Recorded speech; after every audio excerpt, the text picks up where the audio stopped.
el tema que vamos a tocar hoy es el referente a los sistemas de procesamiento. ¿Qué debemos de entender por estas figuras?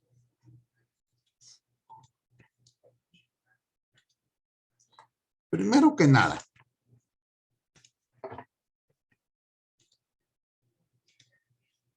díganme ustedes, ¿se está compartiendo mi pantalla? Sí, profe. Profesor. Bien, podemos encontrar lo siguiente.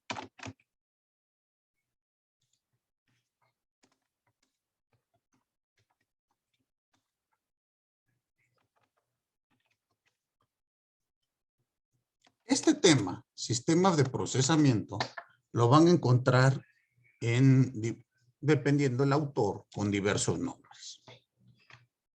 Como sistemas de procesamiento, como sistemas de enjuiciamiento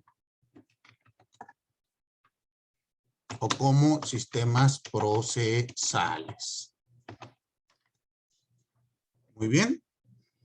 Lo que yo quiero que entiendan es que se va a referir a lo mismo.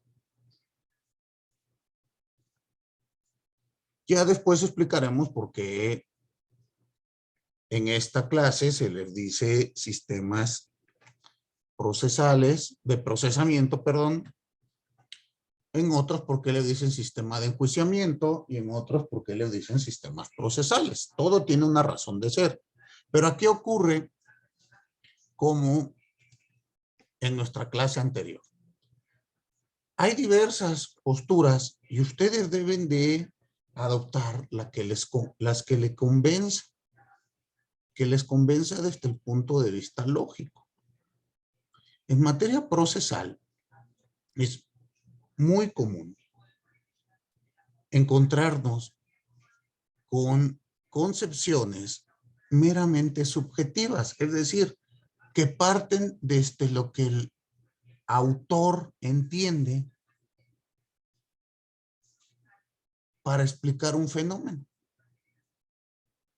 Este tipo de concepciones pues generan en muchas ocasiones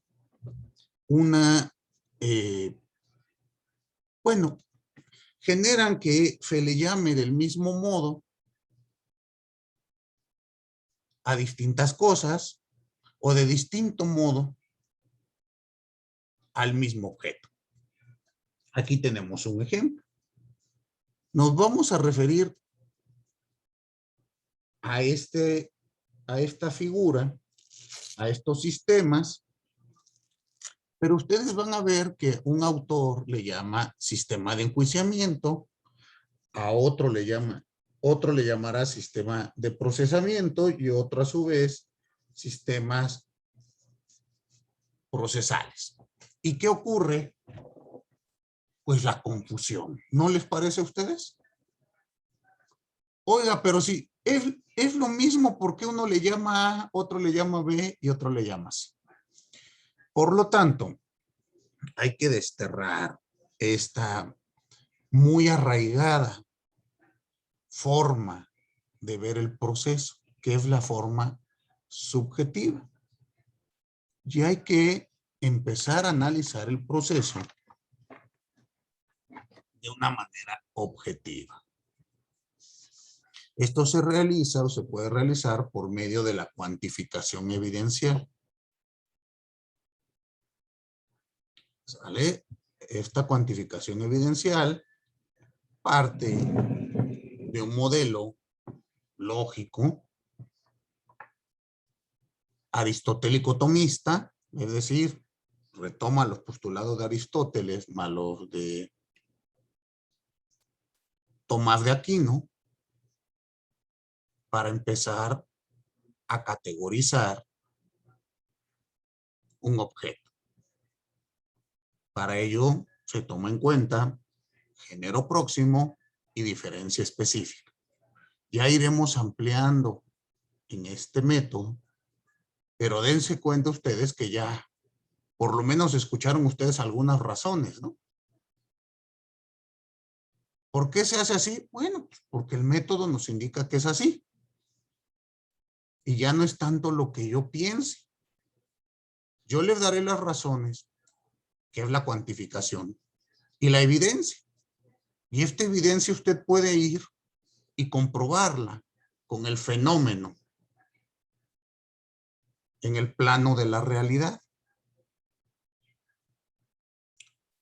Como diría Karl Popper, pueden ir y hacer una falsación de las hipótesis planteadas, es decir, ir y rebotar lo que yo les digo con la realidad. Y ustedes ya verán si se corresponden o no, cosa que no podemos hacer con una postura subjetiva, porque ahí es lo que piensa quien está escribiendo. Muchas veces son meramente opiniones puestas en libros. Y reitero, ustedes todavía están muy chiquitos, apenas van en tercer semestre y no ha permeado en ustedes estas circunstancias, pero van a ver cuando lleguen a noveno o a décimo, que me van a decir, maestro, pero es que eso es penal y yo nada más sé civil. O luego se titulan y ocurre lo mismo. Es que esto es laboral y yo nada más sé fiscal. Cuando la teoría general del proceso les debe de permitir entender el proceso en cualquiera de sus vertientes. Por eso es una teoría del proceso. ¿Estamos? Lo que aquí vean les va a servir para todas las materias, pero hay que ir aplicando este método. Entonces, ¿a qué nos vamos a referir cuando hablemos de los sistemas de procesamiento?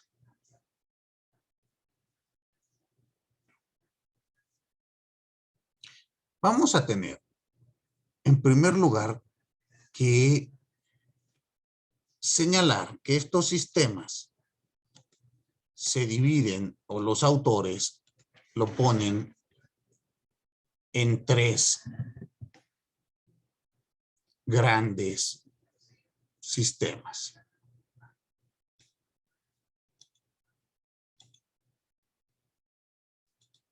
El primero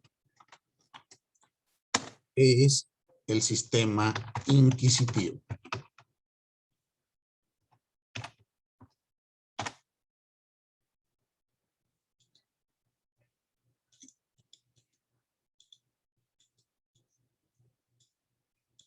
El segundo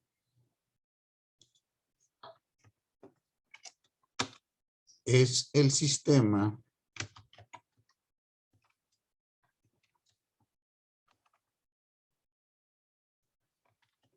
acusatorio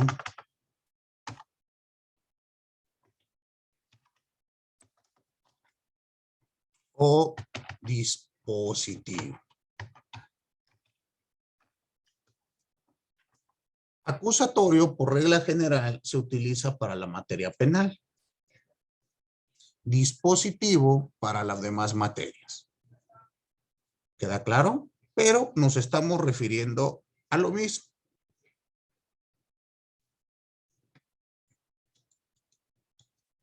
Y por último,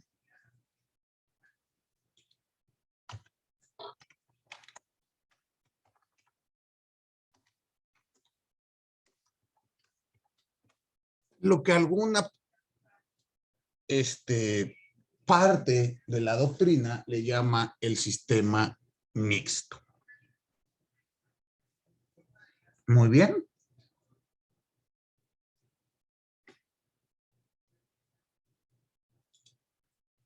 Entonces, tenemos que partir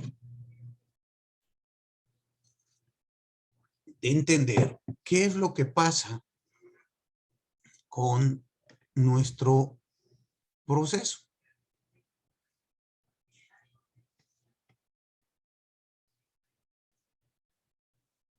Vamos a encontrar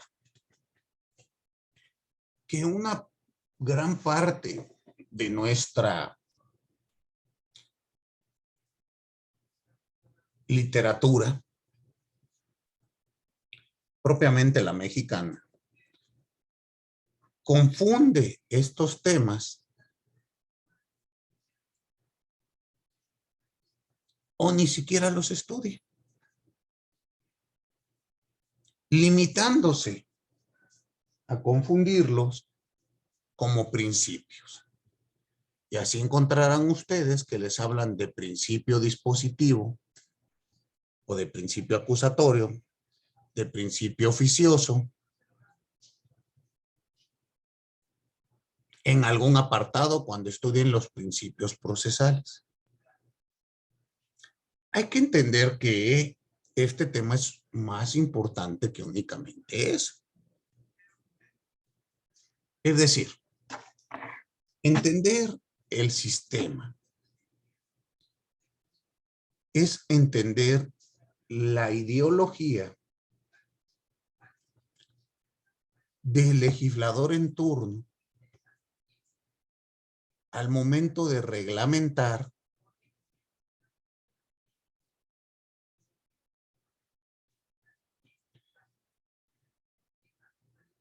el proceso en el respectivo código. Es decir, ¿ustedes creen que el código de procedimientos tiene alguna ideología de quienes lo escribieron? ¿Qué piensa? ¿Qué piensa usted, Osvaldo?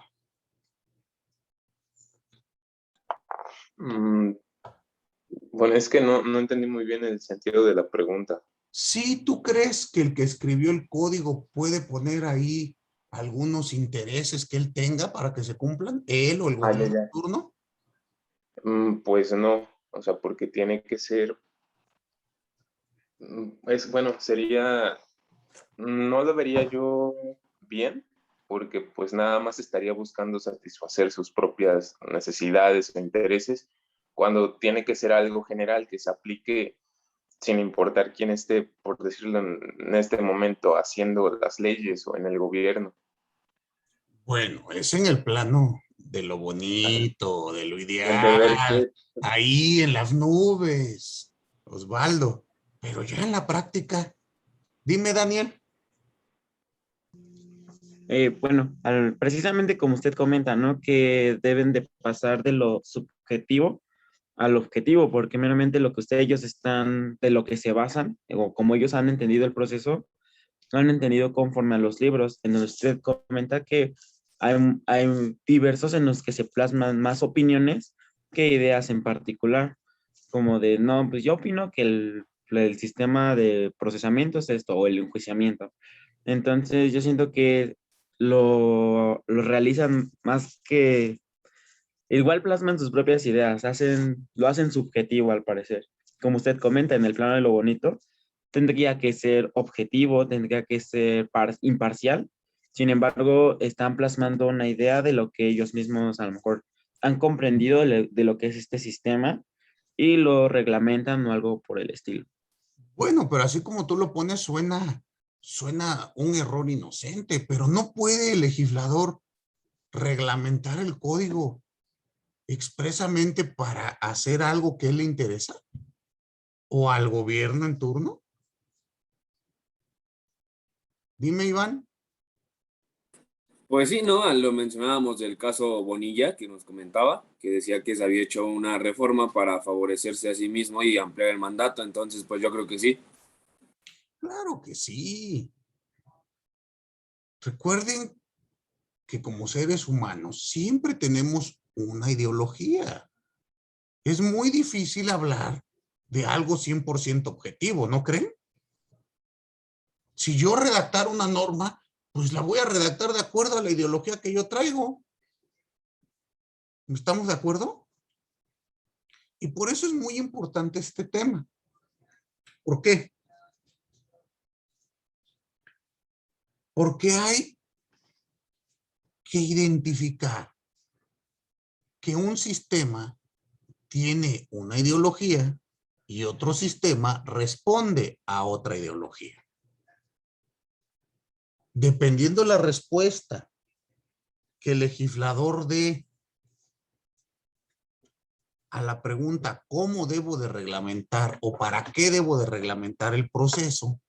Va a ser el tipo de sistema de procesamiento que nos dé. Bueno, siguiendo con este tema de las ideologías, no estamos viviendo debates hoy por hoy en nuestro poder legislativo respecto de cómo se debe de plantear una pregunta para el tema de la revocación de mandato. Y no la respuesta que da uno y otro grupo responden a ideologías distintas.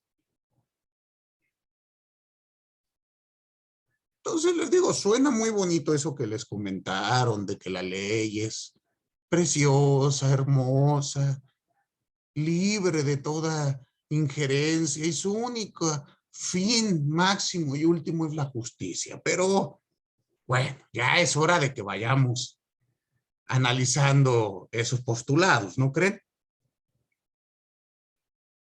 Porque pues a veces pareciese que no es así.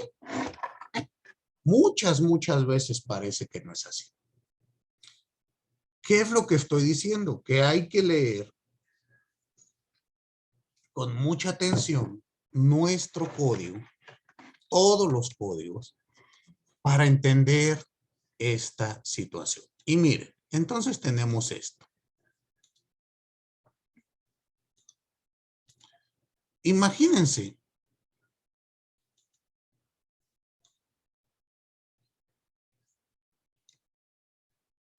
un círculo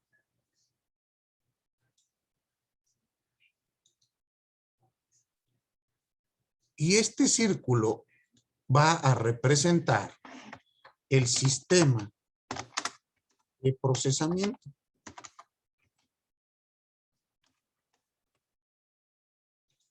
Muy bien. Cuando ustedes escuchen la palabra sistema, deben de entender siempre que se refiere a un conjunto de variables que se relacionan entre sí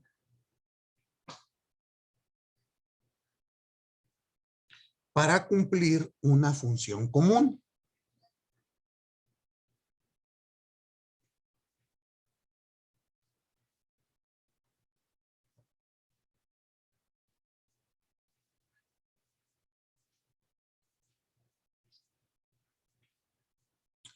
¿Esto qué quiere decir? Que un sistema de procesamiento pues va a tener distintos elementos que trabajan entre sí para cumplir la función de hacer un proceso o hacer un procedimiento, dependiendo del caso. Imaginen ustedes su cuerpo, ¿sale? Su cuerpo es un sistema y tiene diversos componentes, muy diversos uno del otro, que trabajan en conjunto para cumplir una función, que es su salud. ¿Estamos de acuerdo? Así ustedes imagínense sus pulmones. Trabajan en conjunto con su corazón, ¿están de acuerdo? Y si uno de los dos falla, nos morimos. No hay otro, no hay más. Lo mismo pasa aquí. Siempre que ustedes escuchan la palabra sistema, lo primero que tienen que traer en mente es eso. Un conjunto de variables que se interrelacionan entre sí, o interrelacionadas, mejor dicho, para cumplir una función común. Y eso va a ser nuestro sistema. El sistema tiene que responder a dos preguntas. Bueno, tiene que responder a la pregunta, ¿para qué es el proceso? ¿Qué voy a hacer con este proceso? ¿Qué proceso le voy a dar a la sociedad? Y para ello hay dos posibles respuestas. La primera, el legislador puede decir, voy a reglamentar un proceso que sirva y pueda ser utilizado como medio de control social. Y llegado al caso, como medio de opresión.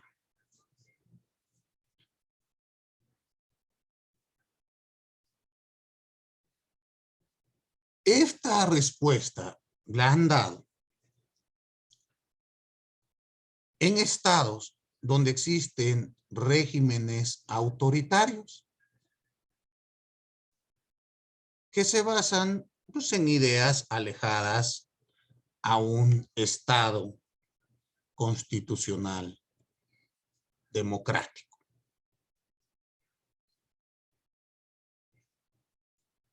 Piensen ustedes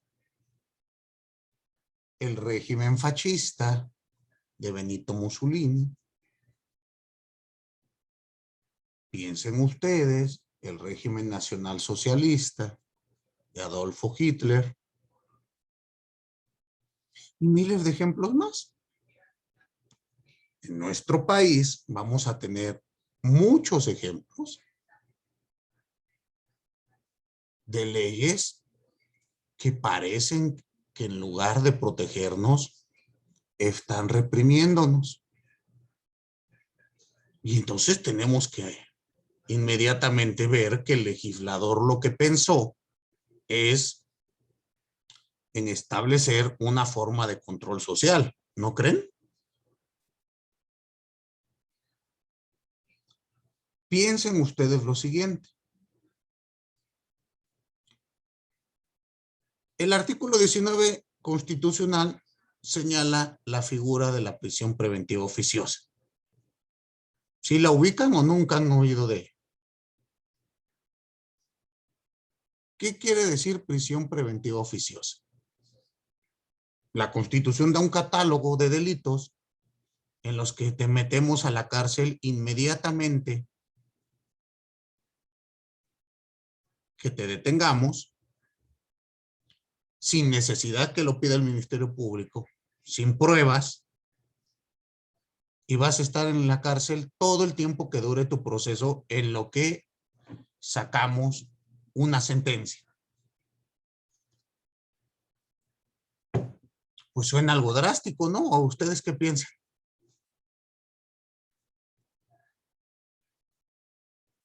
Bueno, es que también depende del delito, ¿no? Por ¿O ejemplo, qué delito? Es que no conozco el artículo como tal en el que los deslinda, sin embargo, entiendo que depende del delito, yo creo que sería su consecuencia, ¿no? De que sea muy drástico, entonces probablemente no sea drástico, probablemente sea un delito así que digas, como de, no, pues ya lo merece, ¿no? Pero precisamente por eso comento. pero te pregunto, Daniel, ¿se lo merece si apenas estamos investigando? Buen punto, buen punto. O Sí, sea, no. ustedes están acostumbrados a tener culpables antes de las pruebas y todo, ¿verdad? Por eso les gustan estos sistemas. O sea, desde un punto de vista jurídico, es una aberración. Yo soy culpable hasta que hay una sentencia que lo declare, que la misma haya quedado firme y se haya probado más allá de toda duda razonable que soy culpable. Aquí apenas vas a investigar y me metes a la cárcel para investigar. ¿Se puede utilizar para tener a gente muy peligrosa privada de su libertad? Puede que sí. Pero también se puede utilizar para que muchos inocentes estén en la cárcel. Y después de 5, 6, 10 años de cárcel, acabamos de ver hace 15 días una persona que estuvo 10 años en la cárcel, en prisión preventiva oficiosa, bueno, no oficiosa, prisión preventiva, y la dejaron salir y creo que no le dieron ni un usted disculpe. Pues, discúlpeme, Daniel, a mí me daría terror. Porque me pueden meter a la cárcel si quieren, Porque ustedes están en el supuesto de, es que él sí lo hizo. Puede ser, pero también puede haber una persecución. Puede ser para quitarme del camino si estorbo. Entonces esto se vuelve complicado, ¿se dan cuenta? Dígame, Alejandra, quería intervenir. No, solamente le iba a comentar que, no, bueno, supongo que la mayoría sabe de este caso que se hizo muy viral de una youtuber que está acusada de pornografía infantil. ¿Ah? Bueno, yo vi en las noticias que le hizo una entrevista súper rápida a su abogado y le dijeron como, entonces ella ya está en la cárcel, le dijo un reportero, y él le contestó, no, es prisión preventiva oficiosa. Entonces, ella ahorita está en ese proceso y creo que ahorita va a estar en prisión preventiva unos 2 o 4 meses, no me acuerdo. Justamente en esta figura es lo que se realizan, pues, el proceso. Claro, 2, 4 meses es muy optimista, pero muy optimista. Va a estar en proceso. Cuando te dictan una prisión preventiva oficiosa, el juzgador dice, vas a estar en la cárcel hasta que termine tu proceso. Podrá ser 4 meses o podrán ser 2, 3 años. Yo tengo clientes en prisión preventiva oficiosa que llevan más de 2 años. Con todo y que la Constitución dice que el límite son 2 años. Y ya se ponen a hacer sus cuentas y el juez te dice, ay, pero mira, es que este día no cuenta porque ese día yo no vine y entonces, y es un caos. La Constitución dice estará en prisión preventiva oficiosa un máximo de 2 años, que es lo que debe de resolverse el proceso, salvo que haya pruebas pendientes de la defensa por desahogarse. Y como las pruebas de la defensa se desahogan después de las del Ministerio Público, pues el Ministerio Público se puede tardar 3 años. Y mientras, ¿qué haces? O sea, ya hablaremos de todas estas figuras, pero dense cuenta que, bueno, parece responder a otra o darnos una configuración de otra respuesta. Dime, Ulises. Oiga, profesor, y por ejemplo, en esos casos en donde se excede el límite de prisión preventiva, el acusado no puede hacer, por ejemplo, un juicio donde se le respeten sus derechos para que pueda salir, Sí, en dado caso. tiene el proceso de amparo. Puede Y promover. por ejemplo, si este acusado sí era culpable, pero después, cuando se mete el proceso de amparo, se gana, sale el acusado, pero al parecer sí era culpable. Pero ¿cómo vas a saber si era culpable si no has hecho el proceso? ¿Por qué ustedes ya juzgan antes? Abogados. Hay que seguir las reglas del juego. A ver, ustedes cuando juegan ajedrez dicen, no, el caballito no brinca de ese modo. El caballo lo voy a mover como yo quiera. No. Pues hay reglas.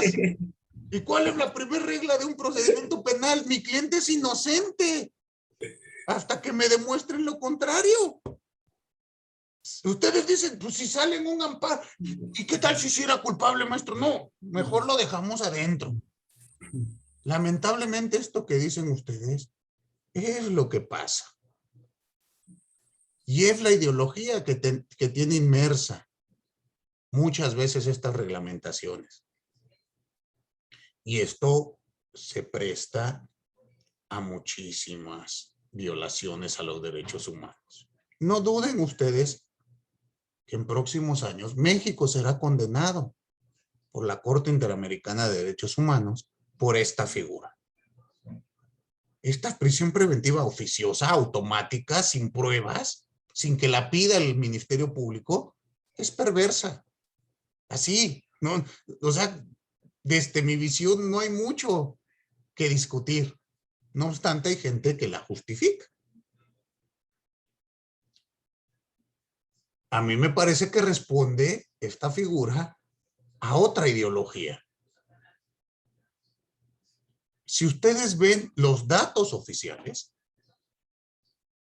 el 47% de las personas y estos son datos del 2019, que son los que se tienen, el 47% de las personas que están adentro de un centro de reinserción social no tienen sentencia. Están en virtud de una prisión preventiva. Entonces, ese postulado de que la cárcel es para los culpables, pues parece que no es así. ¿Se dan cuenta? Esta señorita que ustedes dicen que está en la cárcel por un delito, si el día de mañana sale absuelta, ya después de 2, 3 años, yo les pregunto, ¿quién le va a reparar el daño de estar en prisión? Nadie. Y va a tener serios daños, ¿no creen? Tanto económicos, porque deja de realizar su actividad, como daño moral, porque la mancha de estar en la cárcel no te la quita nadie, ¿o sí? ¿No conocen ustedes a alguien que haya estado en la cárcel? Díganme, no, maestro, yo pura gente bien, bonita y decente. Usted me dijo que sí, Naomi. Y le pregunto a esa persona que estuvo en la cárcel, después, todo el resto de la sociedad, ¿cómo la percibe? Bueno, pues es que por donde yo vivo es muy común, así que pues sé que no, pero yo sé que sí, por ejemplo, para conseguir un empleo u otras cosas sí es muy complicado. Pero los propios vecinos ahí donde usted vive, ¿a poco no ven como distinto a quien ya pasó por cana que a quien no? Ah, pues sí. Pues claro, es una mancha en nuestra vida. ¿Qué es lo que hay que entender? Entonces, fíjense, esa es una respuesta que puede dar el legislador. Pero ¿cuál es la otra respuesta que puede dar? La siguiente respuesta para redactar o establecer este sistema es que el proceso es un conjunto de garantías que sirven como límite al poder y permiten el desarrollo en una vida democrática. Dense cuenta que esto es una postura completamente distinta, ¿no? Podemos decir que son incluso antagónicos. Dependiendo la respuesta que dé el legislador a una y otra, vamos a tener los tipos de sistemas. Primero, vamos a hablar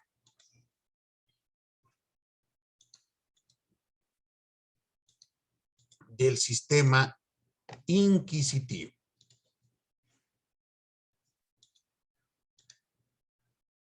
Y vamos a ver las características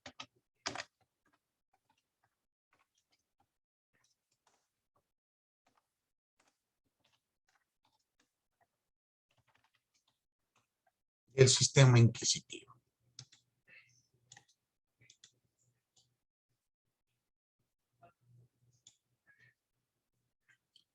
Muy bien. Lo primero, hay que hablar un poquito de historia. ¿Cómo surgen estas cosas del sistema dispositivo, del sistema inquisitivo? Pues lo primero que hay que ver es que el sistema inquisitivo y el sistema dispositivo son sistemas muy antiguos. Tienen más de 20 siglos de existir. En nuestro país, como apenas para el año 2008, se empezó a estudiar estos elementos en virtud de la reforma constitucional que tuvo el artículo 20, pensamos que es nuevo el sistema acusatorio. Incluso ustedes escucharán que dicen, es que esto es el nuevo procedimiento penal. Bueno, el sistema acusatorio está presente desde la antigua Roma. Así que no podemos decir que sea tan nuevo. Incluso, dependiendo los autores, este sistema es anterior al sistema inquisitivo. Surge primero el sistema acusatorio y posteriormente se reglamenta el sistema inquisitivo. Y así, si ustedes leen algunos libros, bueno, desde el derecho ático tenemos sistema acusatorio. Ejemplo, si leen los discursos de Demóstenes,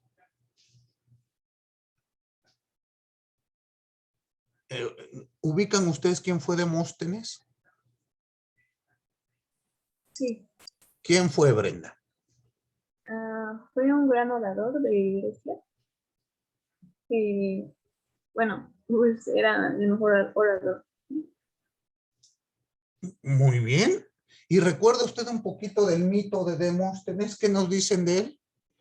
Así que era tartamudo y que, bueno, a pesar de eso logró ser el mejor orador de Grecia. Exactamente. El mito es que Demóstenes era tartamudo, que se rapó la cabeza con la intención de que le diera pena que alguien lo viera y se encerró en una cueva a practicar la oratoria y que no salió de ella hasta que desapareció esta aflicción en su habla. ¿Ustedes han visto Don Gato y su pandilla? ¿Y cómo se llama el gato tartamudo? ¿Es Benito? No, Demóstenes. Demóstenes. ¿Ya saben por qué se llama Demóstenes o todavía no? ¿Ya ven cómo tiene correcto? Todo está relacionado. Vayamos al Demóstenes histórico. ¿Qué pasa con él? Hay libros, nos han llegado, han sobrevivido. Varios libros. Demóstenes, aparte de ser orador, bueno, era abogado. O mejor dicho, fue abogado. Y lo primero que hizo fue demandar a sus tutores. El padre de Demóstenes muere cuando él era pequeño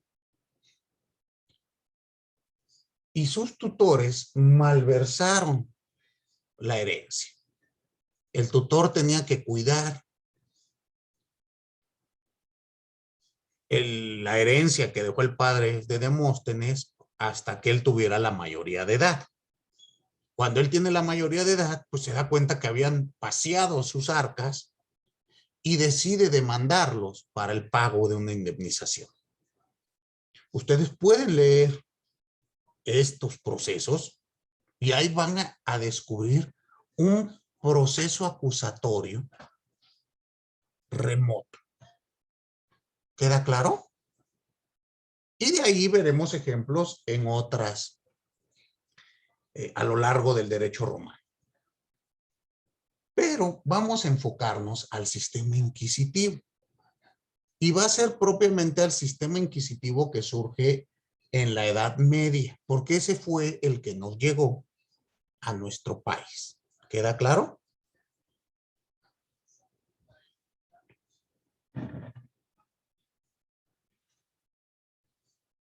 Para ello, vamos a remontarnos al año 1215. Esto es inicio de la Edad Media. Y nos vamos a centrar en España. Por obvias razones, los procedimientos que se hicieron en el Reino Español llegaron a nuestro país cuando fuimos virreinato español. Eso sí queda claro, ¿no?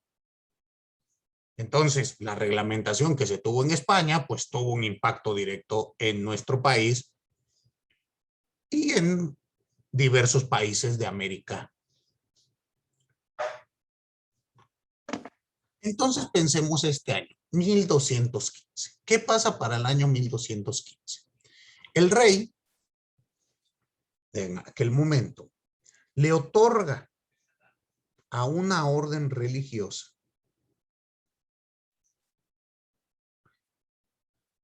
la facultad de investigar los delitos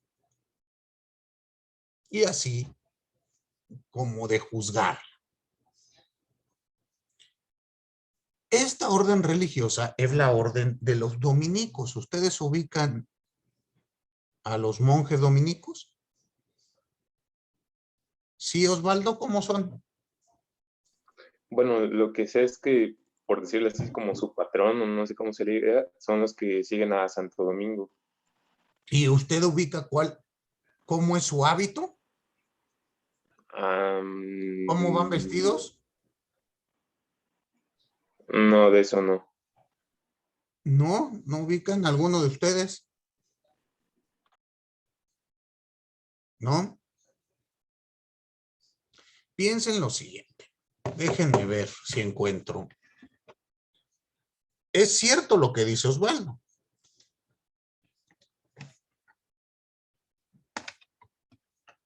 Los dominicos tienen como santo patrones,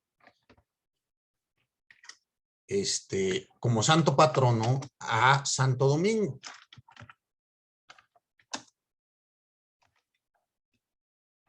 Pero los colores, con la forma como están vestidos, es lo que te permite diferenciar una orden religiosa de otra. Miren, déjenles comparto esto.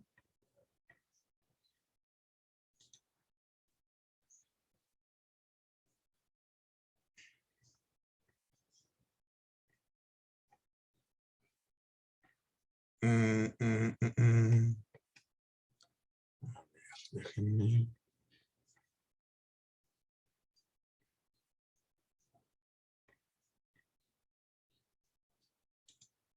Ya, encontré cómo. Miren, aquí en el chat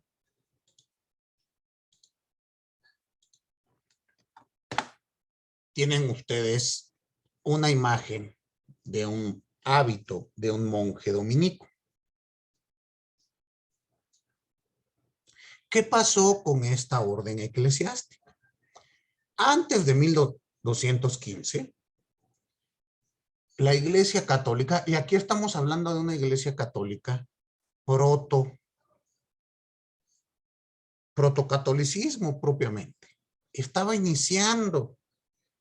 No era la Iglesia Católica fuerte como la conocemos hoy en día. Era una iglesia que, bueno, iba fuerte, pero no al grado que fue después.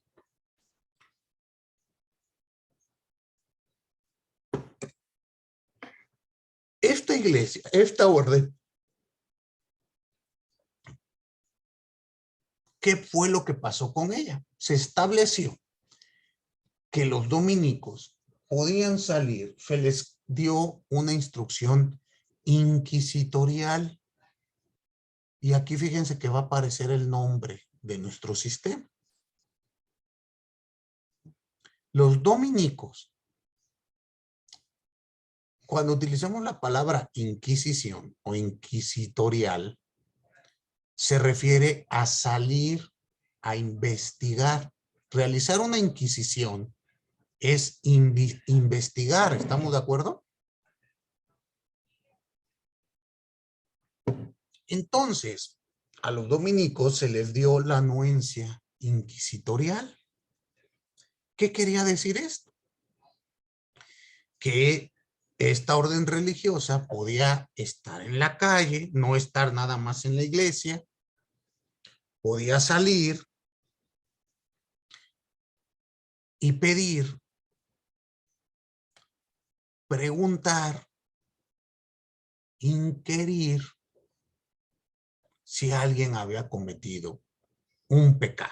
Entonces, imagínense que yo perteneciese a esa orden religiosa y entonces llego y le pregunto, Erandi, ¿usted ha cometido algún pecado? ¿O tiene pecados que confesar? Ninguno. ¿Segura? Porque mira que yo escuché, ahí en el mercado yo escuché que decían que usted sí ha pecado. ¿No? Bueno. ¿Y Elizabeth, usted ha cometido algún pecado? Sí. ¿Qué pecado cometió Elizabeth? He mentido ¿Ha mentido? estas semanas. Muy bien. ¿Está usted arrepentida de su pecado? Muy bien. Entonces va a tener una penitencia que serán tantos Padres Nuestros, tantas Aves Marías. Y al tener el sacramento de la confesión, su pecado pues ha quedado cubierto. Tendrá que hacer una penitencia para que esto quede saldado. Bueno, fíjense entonces, yo no esperaba que fuese a mi confesionario. Iba, realizaba la Inquisición, escuchaba lo que me decían mediante una confesión, daba su penitencia y se ejecutaba lo que yo había dicho. Bueno, pues esto que era en el plano meramente espiritual, para 1215 el rey decide que se vuelva en el plano público. Y decide darle la facultad. Bueno, en primer lugar, convierte los pecados en delito. Entonces ya no es tan sencillo, ¿verdad? Si yo voy y le pregunto si ha cometido un pecado, ahora voy y le pregunto, ¿has cometido delitos? Y los delitos contra la iglesia iban a ser investigados por esta orden religiosa. Pero ya no fue hecho así de sencillito como yo acabo de platicar. Se estableció lo que se conoce como el Tribunal del Santo Oficio.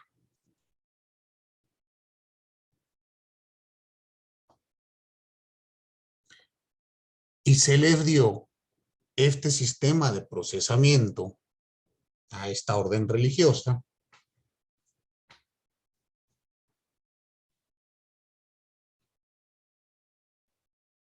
con un procedimiento para poder realizar esta actividad.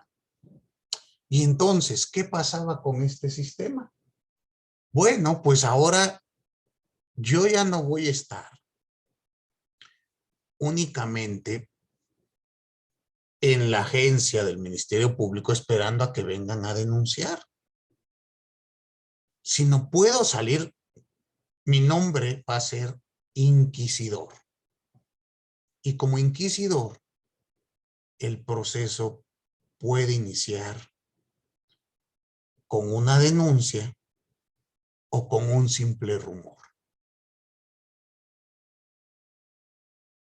Entonces, si hay rumores aquí en la comunidad donde vivimos que Erandi cometió algún tipo de contravención a las normas, yo ya no necesito que nadie me diga nada. Voy y aprendo a Erandi. La meto a la cárcel en lo que investigo.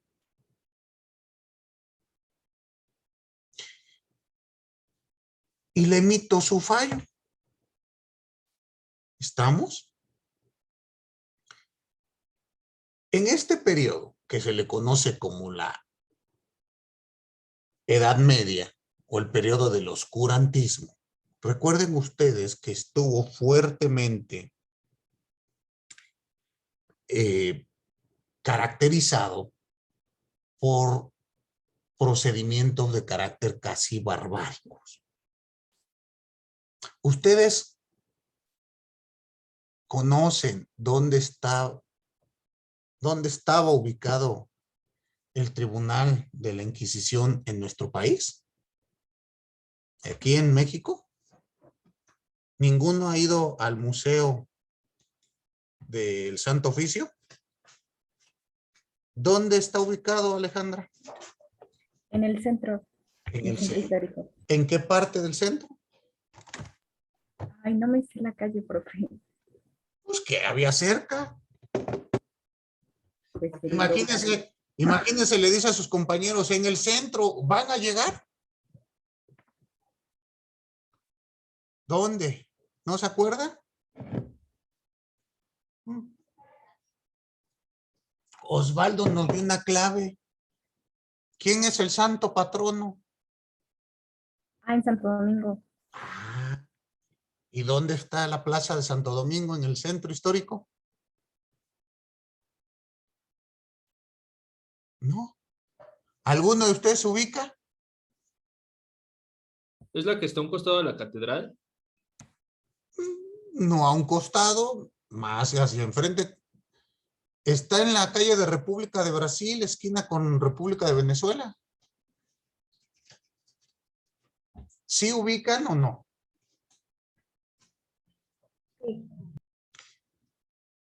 Sí. Y propiamente, ¿cuál de esos edificios era el Tribunal de la Inquisición? Alejandra, ¿te acuerdas o tampoco? ¿No? Muy bien, profe. Es que fui ya hace unos años. ¿Pero qué, la llevaron con los ojos cerrados o cómo? No, pero fui a hacer un trabajo de la primaria y ya no me acuerdo bien. Bueno, ya algún tiempo. Está en lo que se conoce hoy en día como la antigua Escuela de Medicina, que está a contraesquina del edificio de la Secretaría de Educación Pública.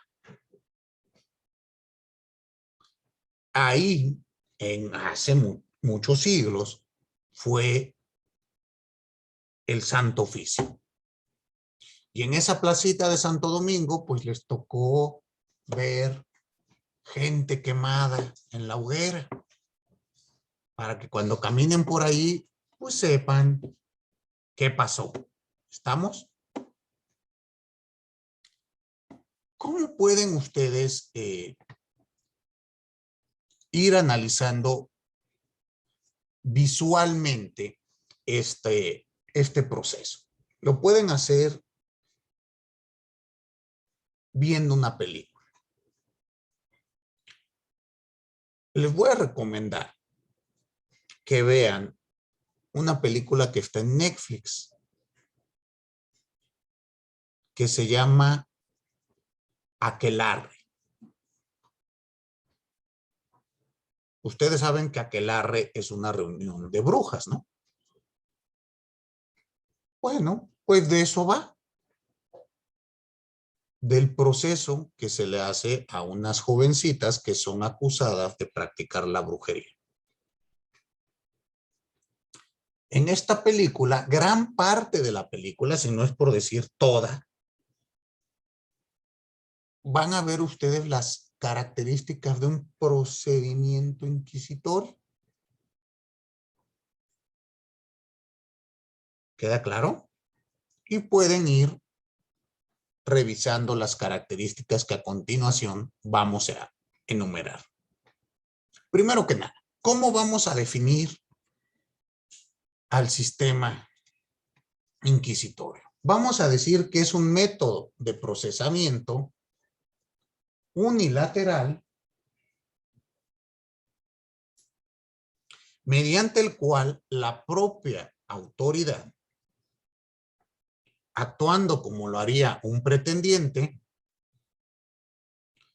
se coloca en el papel de investigador y de juzgador. Sumado a su facultad juzgadora, realiza 3 actividades: investiga, acusa y decide. Entonces, este es el sistema inquisitivo, donde el juzgador es el que hace toda esta actividad. Ustedes han escuchado la frase que dice, cuando es el juez el que te acusa, ¿necesitas a Dios como abogado defensor para salir absuelto? ¿Nunca lo habían escuchado? ¿Y qué querrá decir esta frase que acabo de explicar? Que en este caso el juez está utilizando el método inquisitivo por su propia autoridad, en donde él investiga, acusa y decide, y pues obviamente va a tomar su postura, ¿no? Y va a ser muy difícil que usted salga libre, ¿no cree? Sí, porque al final de cuentas a quien se busca convencer es al juez, ¿no? Y imagínense, yo digo, Daniel es un hereje. Escuché el rumor de que Daniel es hereje. ¿Estamos? Yo soy el inquisidor y salgo y le pregunto a Daniel, oye, Daniel, ¿eres hereje? ¿Qué me vas a contestar, Daniel? ¿No?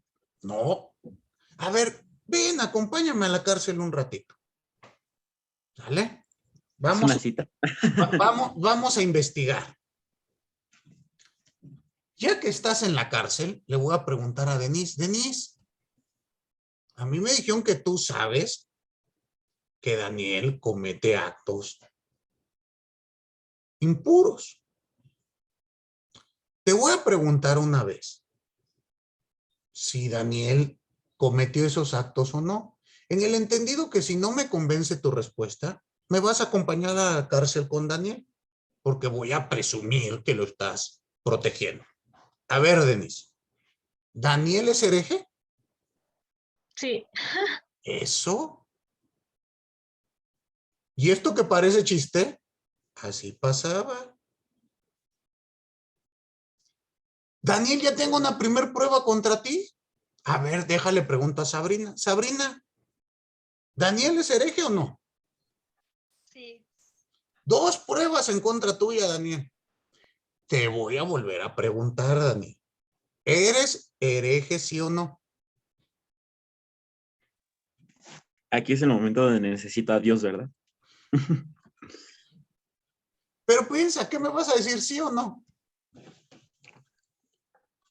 Yo creo que bueno, no, pues le diría que, pues no, pero a final de cuentas usted ya está convencido de que sí por las 2 pruebas. ¿Por qué? Porque la prueba la salí, la busqué yo. Para confirmar ante mí una acusación que yo mismo hice. Pues está un poco difícil, ¿no? Pero pensemos, Daniel me vuelve a decir no. Híjole, a ver, ven, te voy a poner un ratito en el potro. ¿Sí ubican ustedes qué es el potro? Como instrumento de tortura. ¿Nunca han visto una película donde los amarran y los empiezan a estirar? Ese es el potro. Te voy a dejar un ratito ahí para que se te alinee tu columna. A ver, ven. Y te dejo ahí unas, ¿qué? 2 días y regreso.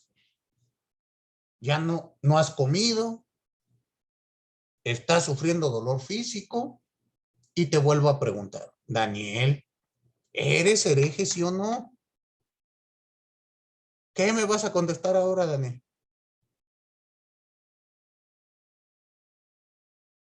Creo que se le fue. Fíjense, ya se quedó mudo, Daniel. Y esto ocurría. Salgo a investigar en mi carácter de inquisidor. Presento una acusación ante mí.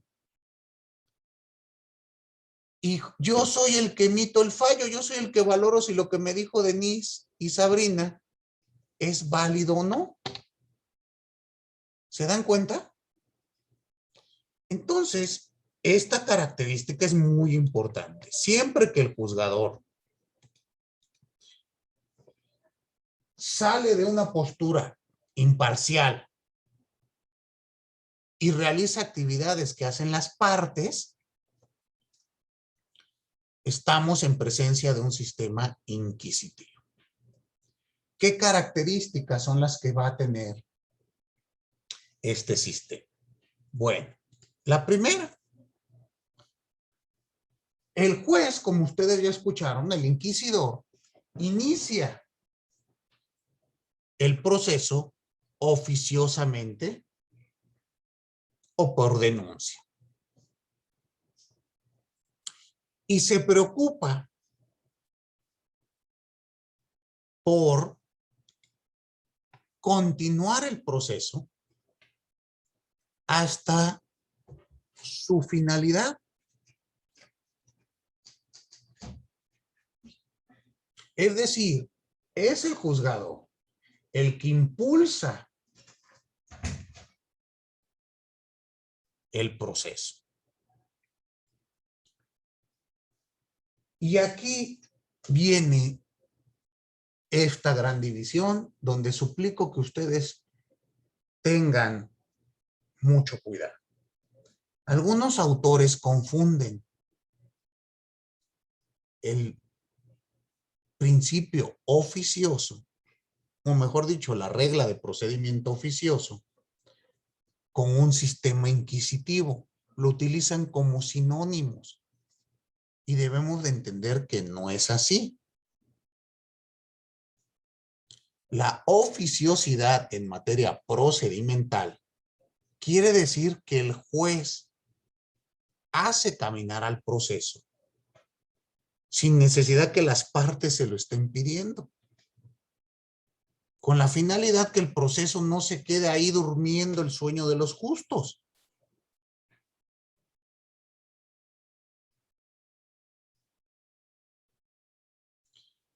¿Qué quiere decir oficioso? Que se realiza una actividad sin necesidad que lo pidan las partes.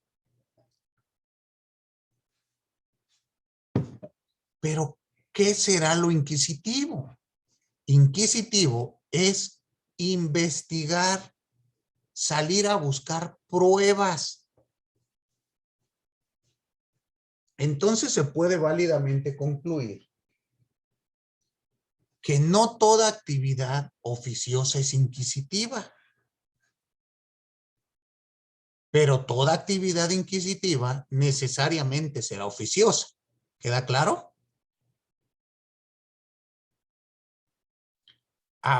Hoy en día es perfectamente válido que se reglamenten actividades oficiosas del juzgador y no vuelven inquisitivo un proceso. Lo inquisitivo es búsqueda de pruebas. ¿Queda claro? ¿Sí o no? No los veo convencidos. ¿Sí? A ver, profe, yo no entendí eso de que uno no es lo otro. ¿Me lo puedo volver a explicar? A ver, ¿cómo? ¿Qué fue lo que no entendió? Es que no entendí si podía ser oficioso, pero no inquisitivo, o al revés. Toda actividad, bueno, no toda actividad oficiosa es necesariamente inquisitiva. Pero toda actividad inquisitiva será oficiosa. ¿Qué quiere decir esto? Que hay actividad oficiosa que no tiene como finalidad investigar. Si el juez con esta actividad no está buscando pruebas, no será inquisitiva. Será una actividad oficiosa. Pensemos, ya se reparó el daño, ya se pagó, ya terminé mi asunto. Pues oficiosamente ordeno el archivo del mismo. ¿Para qué quiero ahí un expediente que ya no se mueve? Esa actividad que acabo de decir, de depurar, no será oficiosa. Perdón, será oficiosa, pero no inquisitiva. Lo que no es adecuado son las actividades inquisitivas, que esas necesariamente son realizadas por el juzgador. Como platicaba hace un momento, yo quiero ver si Osvaldo es hereje. Entonces voy e interrogo a Elizabeth. Le pregunto, ¿Osvaldo me pidió que interrogue a Elizabeth? No. Yo voy y la interrogo. Eso es una actividad inquisitiva. Porque estoy buscando prueba, estoy investigando. Entonces ustedes entiendan que la Inquisición o el sistema inquisitivo, para no confundirlo con lo oficioso, consiste en cuando el juzgador busca pruebas que va a valorar él mismo para sustentar la acusación que ha sido presentada ante él. Y siempre que veamos esa figura, hablaremos de un sistema inquisitivo. ¿Sí quedó clara la diferencia? No confundir lo inquisitivo con lo oficioso. No todo lo oficioso es malo. Incluso hay actividades oficiosas buenas. ¿Sí quedó entendido? Muy bien. Entonces, esta es la primera característica. Veamos la segunda característica. Es el mismo juez el que se encarga de buscar las pruebas que le puedan dar resultados aceptables para lograr el convencimiento de la rectitud de su acusación y así poder tener la conciencia tranquila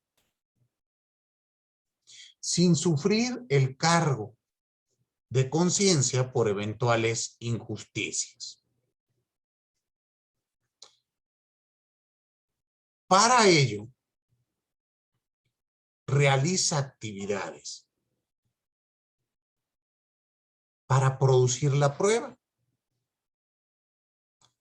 Y esta actividad se reglamenta con las llamadas medidas para mejor proveer. Piensen lo siguiente. Yo estoy analizando si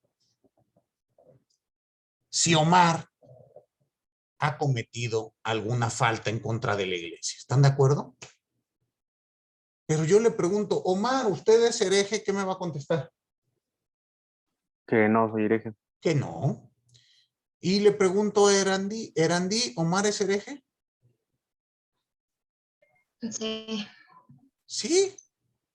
Naomi, ¿Omar es hereje?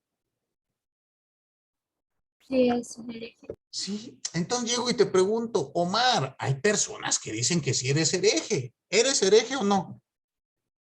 No, no soy hereje. No es hereje.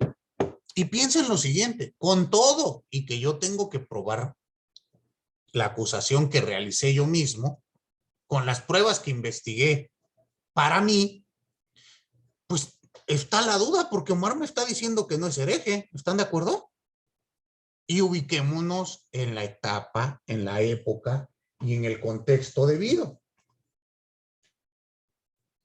Soy un monje con temor de Dios. ¿Están de acuerdo? Y pienso, si yo condeno a Omar y no tengo la seguridad absoluta de que Omar es culpable, pues estoy cometiendo un delito. Yo también. Por lo tanto, se instrumentaron. Bueno, tratamos de buscar, ay, ¿cómo vamos a salir de este impasse? Y se me ocurre, oye, ¿y si Omar confiesa? Pues yo ya puedo tener mi conciencia tranquila, ¿no? Si él mismo está aceptando que sí cometió la falta, pues, ¿qué mejor? ¿O qué me va a dar mayor seguridad que Omar sea quien me lo diga? Y para ello se instrumentaron, como ustedes saben, estos instrumentos de tortura que tenían una finalidad procedimental. y estaban debidamente reglamentados.